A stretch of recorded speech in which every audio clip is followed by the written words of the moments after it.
Vous avez tous un verre au cas où ce soit un peu long? Non? On vous servira au fur et à mesure Oui, on peut des rafraîchissements. Présentation, non? Oui, oui, vous avez le droit de bouger, d'intervenir évidemment.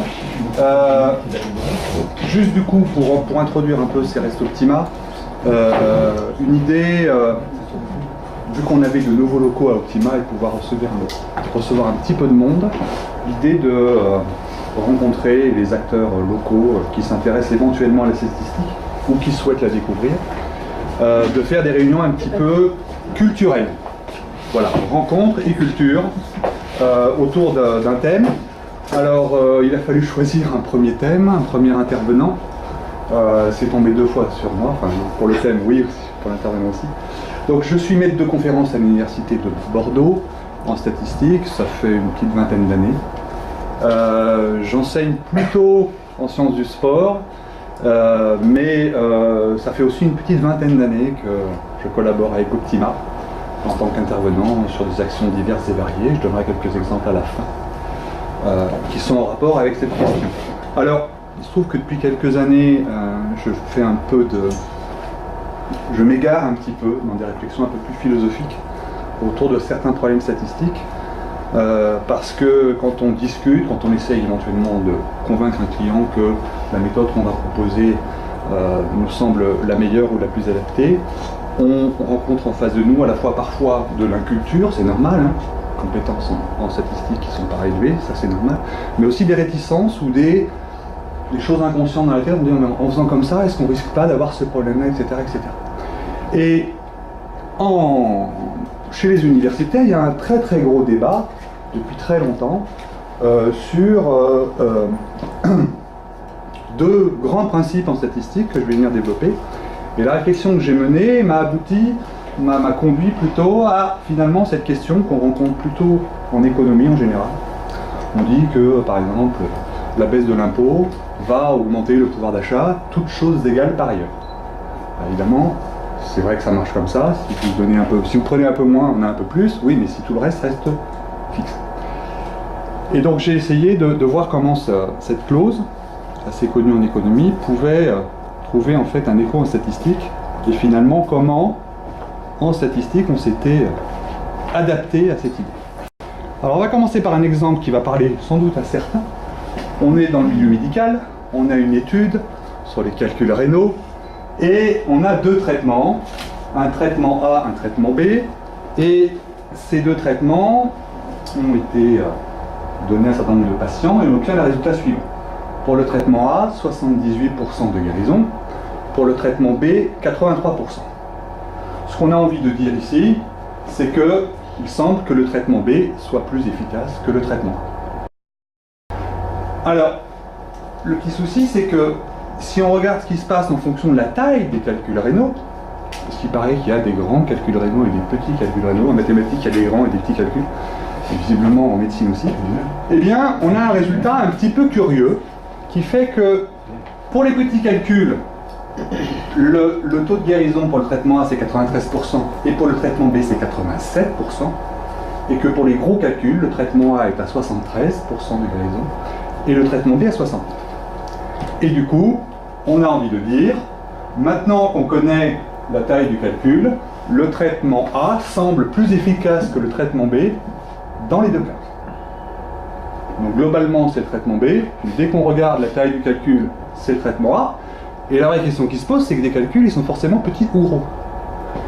En quoi, ne connaissant pas la taille des calculs, je pourrais conclure que le traitement B est meilleur, et connaissant la taille du calcul, quelle qu'elle soit, je considérerais que c'est le traitement A. Ça, c'est ce qu'on appelle le paradoxe de Simpson. Il y a plein d'exemples en enquête diverses et variées. Et ça me permet d'introduire finalement et d'essayer d'expliquer ce qui se passe derrière ce problème. Alors, qu'est-ce qu'on peut dire? Ce que l'on peut dire, en réalité, c'est que du premier tableau, dire que le traitement B est meilleur, c'est vrai, mais c'est vrai si on fait une hypothèse.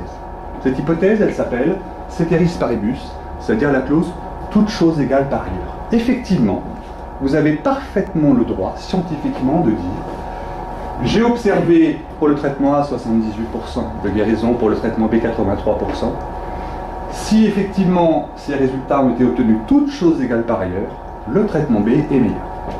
Ça c'est sûr. Le problème, c'est que vous avez un autre tableau, le tableau où on montre par type de calcul ce qui s'est passé, que vous n'êtes pas toutes choses égales par ailleurs. Ça veut dire qu'il y a ici un souci. Alors le souci est relativement clair. Qu'est-ce qui s'est passé?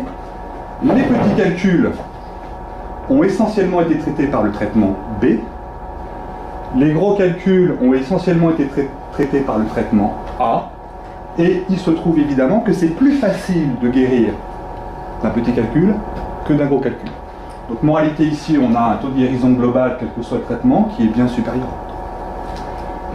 Et le fait que ces populations qui ont suivi le traitement A et B dépendent de la taille de leur calcul, fait qu'on a une sorte de contradiction entre les deux.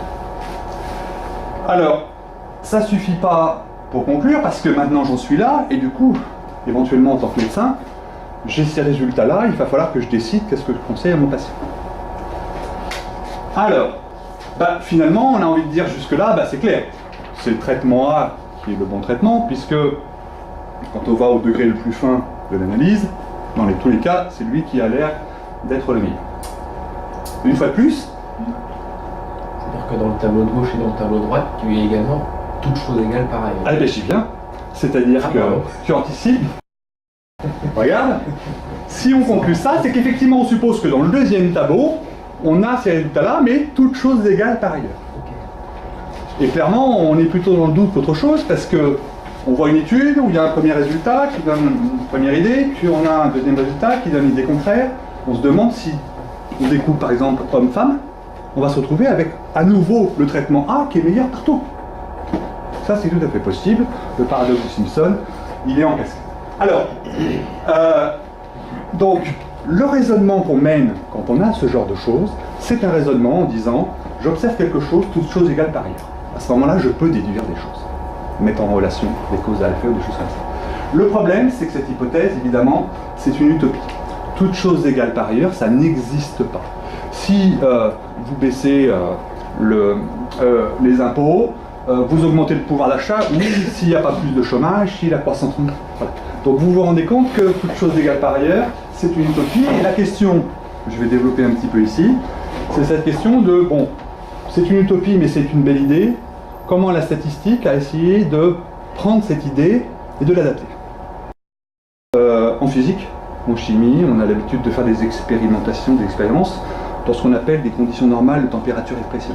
C'est un peu l'idée, voilà. J'ai quelques facteurs que je contrôle, ils sont égaux par ailleurs, et du coup je regarde éventuellement ce qui se passe.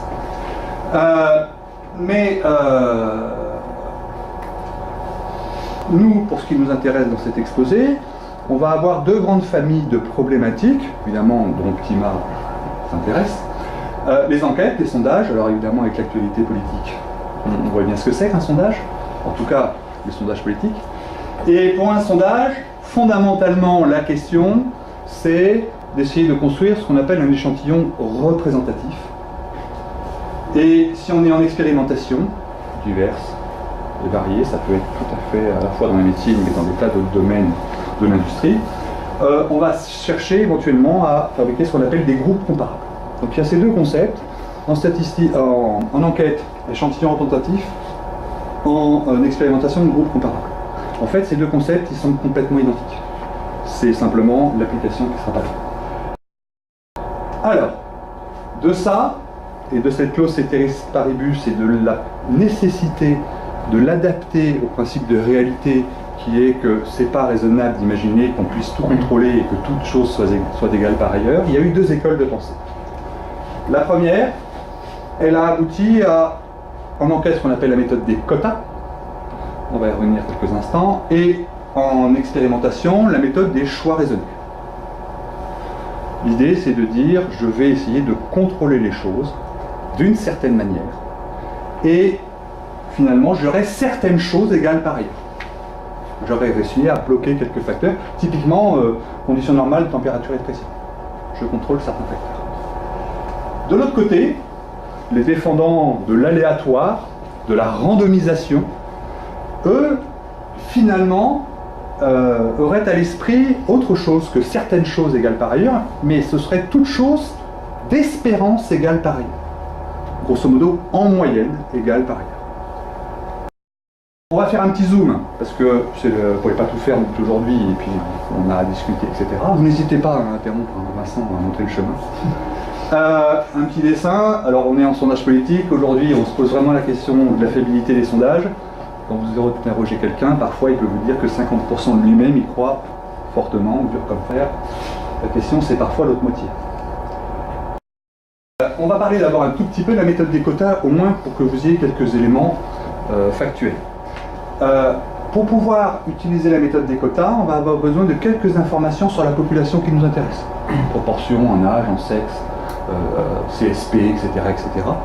Et ces quotas, enfin ces chiffres dans la population, on va vouloir identiques dans notre échantillon.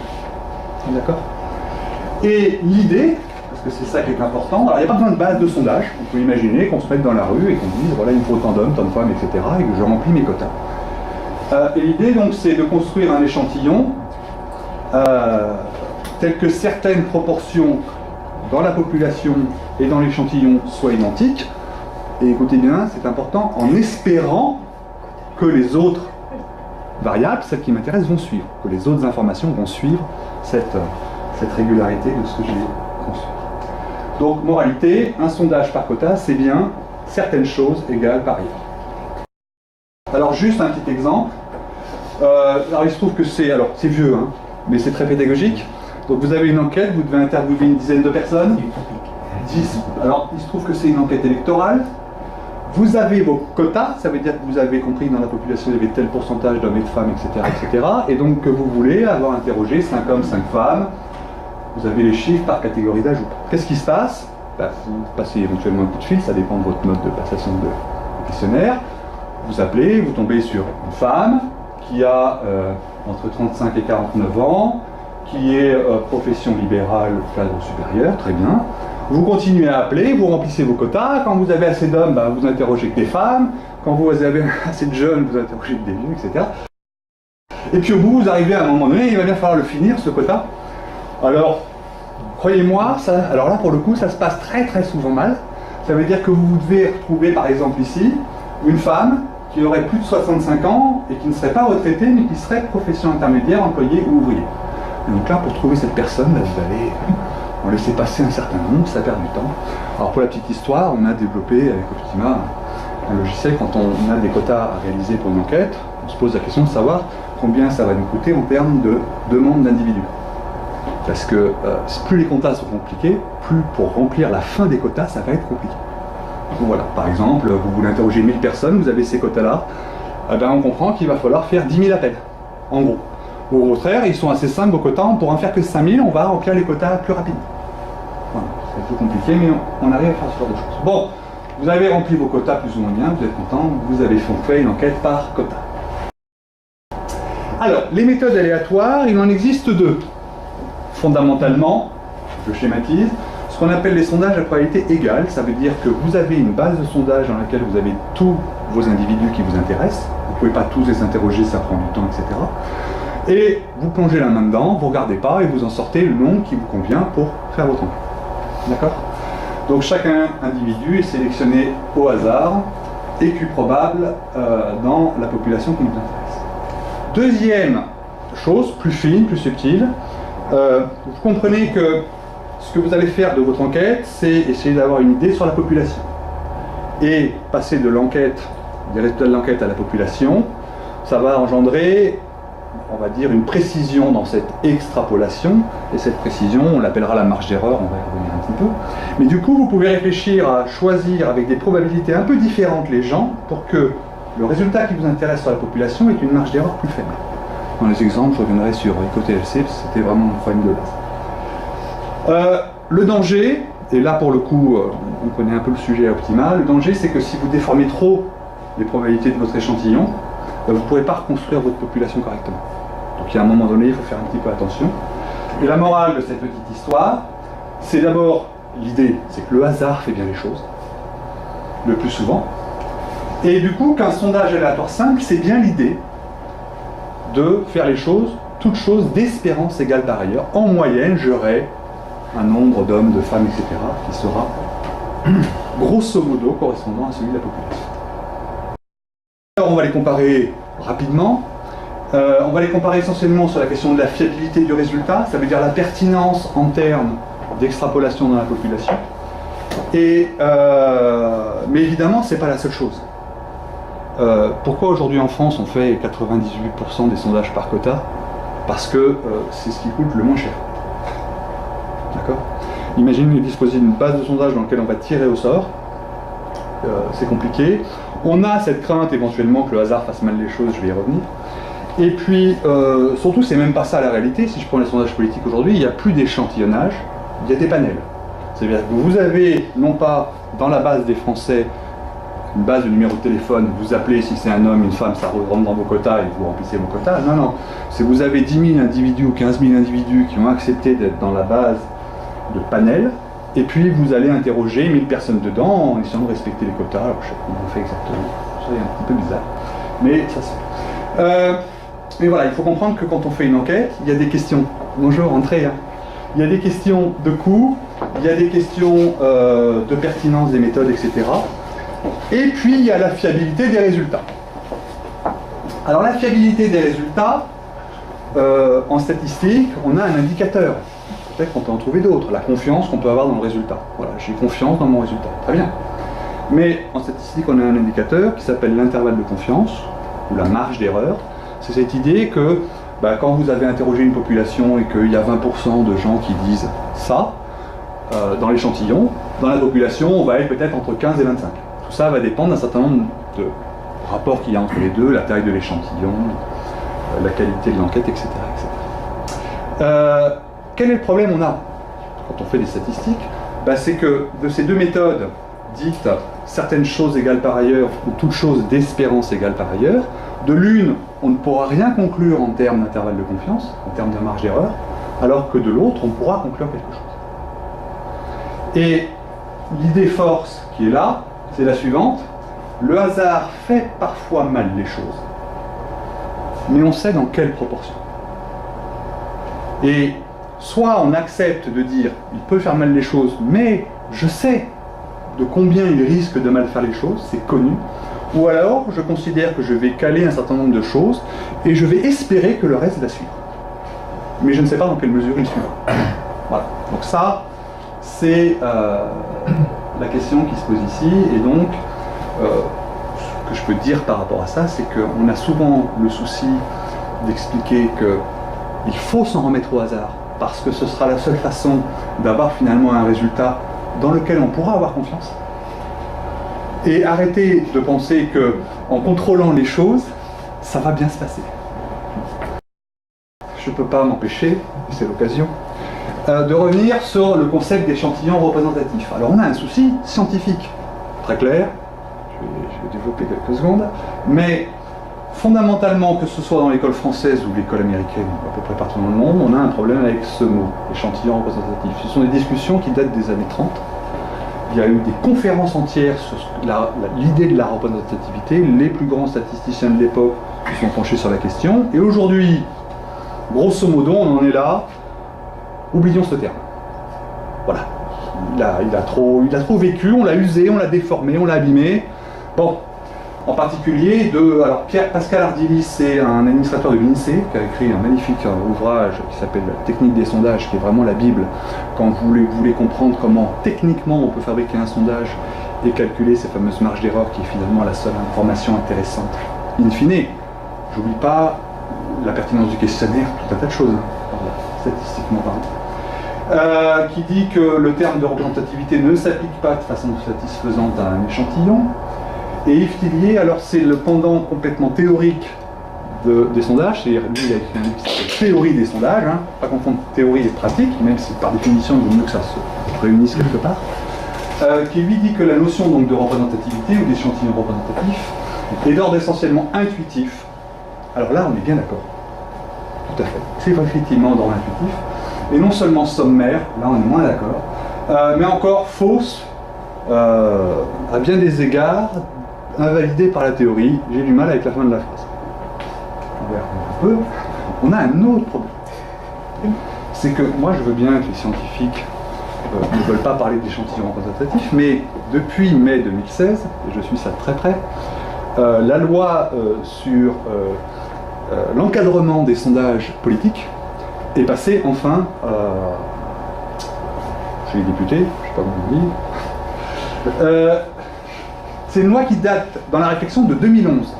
Ça fait 2011, elle était déjà validée par le Sénat, envoyée à la Chambre des députés, bloquée par le président de l'époque, endormie pendant 5 ans et qui ressort au mois de mai 2016 avec cette phrase remarquable dans la définition même d'un sondage qui fait que tout sondage qui ne serait pas conforme à la définition serait coupable d'une amende de 75 000 €. Les personnes interrogées sont choisies par l'organisme réalisant le sondage, les instituts de sondage, de manière à obtenir un échantillon représentatif de la population concernée. C'est dans la loi. Soit vous êtes dans la loi, soit vous êtes hors la loi. Alors, déjà à l'époque, puisque j'avais participé très très modestement à ce débat, j'avais alerté sur le fait que le terme n'existait pas d'un point de vue scientifique, en tout cas qu'il y avait une vraie controverse.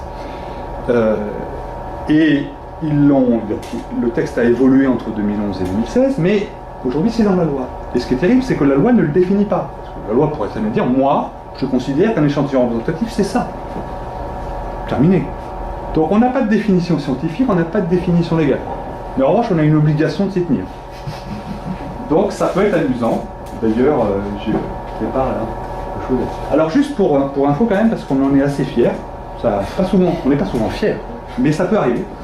Et on a, en 2011, sentant le vent venir, en fait c'était l'époque où ça discutait au Sénat de cette proposition de loi sur les sondages. On a travaillé sur l'histoire de cette idée d'échantillon représentatif, c'est des centaines d'articles, un peu dans toutes les langues. Et avec Vincent et Nicolas qui sont dans la salle, nous avons écrit un petit papier sur une tentative, je mettrais, de définition d'un échantillon représentatif, alors d'une population finie, et de comprendre du coup quelles étaient les propriétés. Donc on part de cette intuition, effectivement, dont parle Tillier, elle est intuitive, la représentativité, mais elle doit avoir quand même quelques propriétés, c'est raisonnable.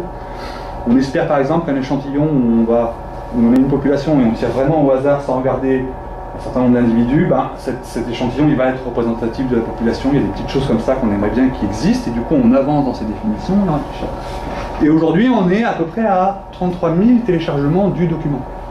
Sur HAL, ce qui est assez étonnant parce que si on regarde la variabilité et la moyenne des documents téléchargés sur HAL c'est le site du CNRS sur lequel on peut déposer des articles, à la fois publiés, mais aussi éventuellement des travaux de recherche. Je crois que j'en ai fini, en revenant sur éventuellement quelques exemples, pour raccrocher. Alors, c'est pas ça. C'est pas raccrocher la théorie à des exemples. On a des exemples où inconsciemment ou consciemment, on a compris que le problème venait de là. Il venait de cette idée qu'il y avait un blocage entre des gens qui étaient pro de l'aléatoire et des gens qui étaient pro du choix raisonné ou pro des quotas. D'une certaine manière, en tout cas. En particulier avec la Poste, on a fait vraiment un gros travail sur de longues années. La Poste, pour mesurer la qualité de son service, en particulier le délai d'acheminement du courrier, c'est régi par un organisme qui s'appelle l'ARCEP, je parle sous le contrôle de Nicolas, cet organisme a établi des normes européennes. Et chaque service postaux de chaque État, ou chaque organisme postal, doit se soumettre à ces règles et donc en particulier faire une étude de cette qualité du service.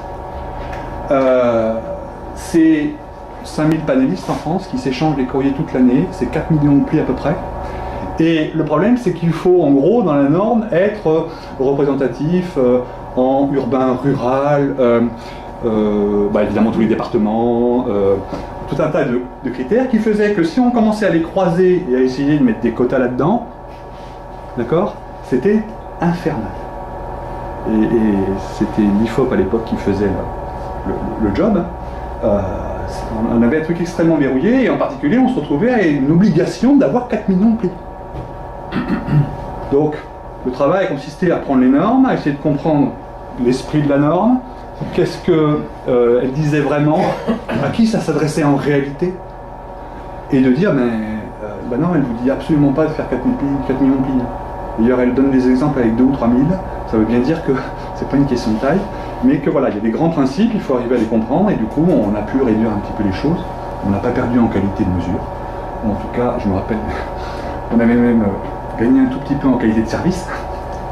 C'est-à-dire que l'indicateur statistique avait légèrement augmenté en relâchant les hypothèses. Tout le monde était content. Un deuxième projet qui nous a beaucoup plu, projet écologique. EcoTLC s'occupe du recyclage des vêtements en France. C'est-à-dire que les vêtements, il y a une loi qui dit qu'ils doivent être recyclés. Et l'idée, c'était de dire, bon, EcoTLC, je me place de son point de vue. Je connais le nombre de vêtements que je recycle. En gros, je sais qui recycle quoi, etc. Ça me donne un volume annuel, un tonnage. En revanche, j'ai du mal à savoir quel est le tonnage de vêtements vendus en France dans l'année. Donc, je sais ce que je recycle à peu près, mais je ne sais pas quelle était la base. Or, la loi imposait un pourcentage de recyclage. Le pourcentage, il faut un numérateur et un dénominateur. Donc la question, c'était comment estimer le tonnage annuel de vêtements vendus en France par an. Il a fallu faire de l'échantillonnage de vêtements. On n'allait pas échantillonner les... Alors c'est autour de 600 000 tonnes. C'est le chiffre que j'ai en tête. Hein. Voilà, autour de 600 000 tonnes. Bon, on ne va pas évidemment peser tous les vêtements vendus en France sur les années. Enfin, il y avait donc des choses assez compliquées à faire. Avant-dernière petite chose, parmi nos activités, on diffuse des logiciels de statistiques, dont un qui s'appelle Statbox, qui a une partie en particulier liée à l'agriculture et aux essais en agriculture. Et on a développé un concept à la fois de formation et d'aide-mémoire et d'aide à la définition de plans d'expérience et de traitement dans le secteur de l'agronomie. Voilà, ça c'est un des petits projets qu'on a développé à une époque. Et puis enfin, on a, je sais pas, 2012, mais c'est 2013 à chaque fois, c'est ça, je me trompe d'un an. On a intégré l'AFNOR. 2011. Ah bah on avait un beau papier sur les échantillons représentatifs, on va aller à l'AFNOR pour essayer d'en discuter. Et effectivement, l'AFNOR, ça fait partie des organismes quand même qui ont une section qui s'appelle méthode statistique, qui développe des méthodes non pas dédiées aux différents secteurs, hein. Il y a ensuite dans chacun des secteurs des statistiques qui sont développées, mais de justement prendre le cas général, essayer de donner un dictionnaire normalisé de certaines méthodes statistiques, et donc voilà, on participe à cette réflexion à la FNOR depuis quelques années. J'aime bien ce dessin-là aussi, alors on s'est demandé si on allait cacher Sofres ou pas. Franchement, on n'est pas en concurrence. Allez, bon, peut-être te remercier. Ah, c'est gentil. Ouais.